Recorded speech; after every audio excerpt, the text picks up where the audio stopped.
ప్రస్తుత కాలంలో ప్రతి ఒక్కరికి ఎదురయ్యే సమస్య జుట్టు రాలిపోవడం. మొదట్లో జుట్టు అందంగా ఒత్తుగా ఉండేందుకు కుంకుడుకాయలను ఉపయోగించేవారు.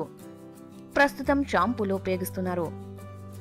కానీ కుంకుడుకాయలు ఉపయోగించడం వల్ల ఎన్నో రకాల ప్రయోజనాలు దాగున్నాయి. కుంకుడుకాయ రసంలో కొద్దిగా వెనిగర్ కలపాలి. అందులో కొంచెం నీరు పోసి ఒక బాటిల్లో భద్రపరచుకోండి. ఈ మిశ్రమంతో కిటికీలు, తలుపులు, గాజు వస్తువులను శుభ్రపరచుకోవచ్చు. 2 టీ స్పూన్స్ చొప్పున కుంకుడుకాయ, ఉసిరి పొడులు మరియు 2 టీ స్పూన్స్ తేనెతో కలిపి ఆ మిశ్రమాన్ని తలకి పట్టించాలి. అరగంట తర్వాత తల స్నానం చేయాలి. తేలు కుట్టిన చోట కుంకుడు గింజను అరగదీసి రాస్తే నొప్పి తగ్గుతుంది.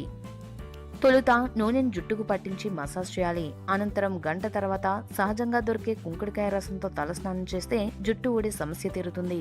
ఈ వీడియో కనుక మీకు నచ్చినట్లయితే లైక్ చేయండి, షేర్ చేయండి. మరిన్ని లేటెస్ట్ అప్డేట్స్ కోసం మా ఛానల్ ని సబ్స్క్రైబ్ చేయండి.